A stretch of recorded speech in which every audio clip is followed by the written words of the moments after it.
baraha bulshada iyo waliba qaar ka mid ah website-yada ku hadla afka shabaab waxa ay qoreen ilaalada ruux ka tirsan in markaasi uu al-shabaab isku dhiibay adiga qudhaadana uu kugu baaqay inaad soo dhiibto bal sheekadaasi faahfaahin naga sii bismillaahir rahmaanir rahiim horta arintaas wax jira ma ahan ninkaas aniga staafkaygana kamid ma ahayn dad ahaan qof ahaanna uma aqaan waa baraha waa ku arkay inuu galhareeri tagay oo uu yiri ilaaladiisa gaarka aan ahay aniga xildhibaan jamhuuriyadda federaalka ka tirsanaan ahay saad u ogtihiinba muddana siyaasadda kusoo jiray haba ahaateena aniga hadduu qof ila shaqeyn jiray yahay aniga ima daayeen hadduu askari ii yahay aniga askartaydu waa ciidanka booliska ka tirsan yihiin waana joogaan markaan baxana kuwa raaca kuwa gurigay joogaan waa kuwaas haddaba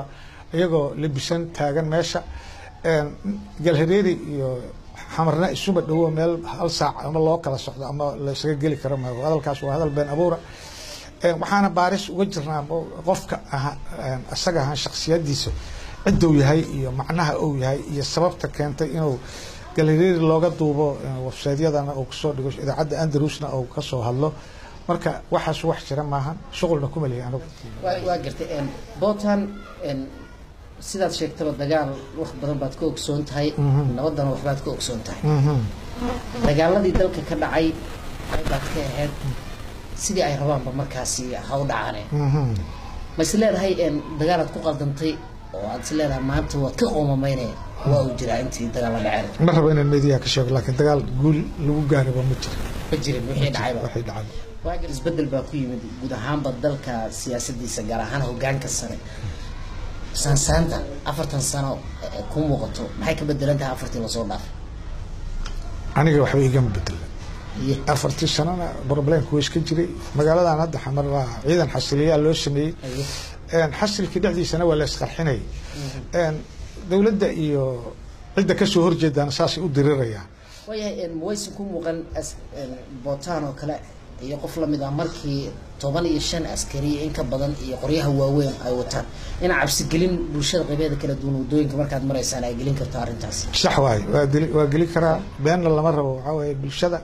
dhibay ku qabaan hubka staafyada marka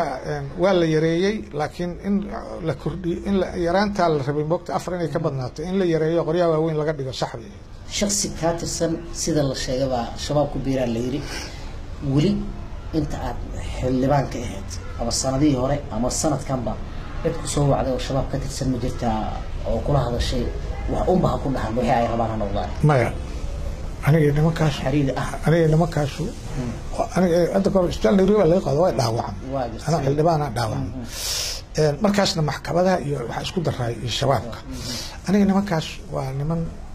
shabaaba waliba qaraabadayda ka buuxda dadka beenta sheegaan ugu maahay warkayga ma fahanti hadda wax xiriira oo aniga iyaga naga dhaxeeyo male oo sababta inta badan siyaasiyiinta Soomaaliyeed ama xildhibaanadu waxa markaa dawladda timaadaba ay kala hor yimaadaan mooshin macnaheedana waxa Soomaalida ama shacabku ay u fahmeen inay tahay mid iyaga dantooda ay ka fiirsanayaan asaasana la yiraahdo dhaqaale ku raadsan arrinkaasi ka wada arrinkaas sax ma haye xukuumadda in la xisaabtamo waqtina la siiyo laakiin mooshin laga horgeeyo wax shaqay karaaba ma jiraan وانا غلط مرك غير لكن دقاله ماشي مسوقله ما انا تاس ما كهله دقاله ودي انا odayaana daqaale ma kama shaqeeyo baarlamaanka aad arkayso waa ku jira guna hadaan ka qaatana waa jooga laakiin aniga sumcadeyda iyo jiritaankayga waqti badan iba iima harin in anoo waqti sita aan gidaar kula kufo wax shaqeynaya maaha